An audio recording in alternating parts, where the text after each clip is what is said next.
11 aamulla. Peruskeikka-aika. Juu.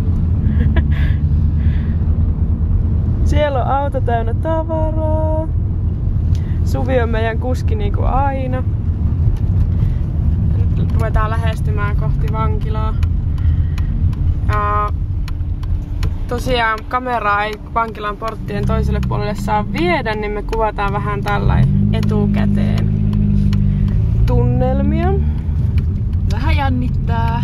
Kyllä.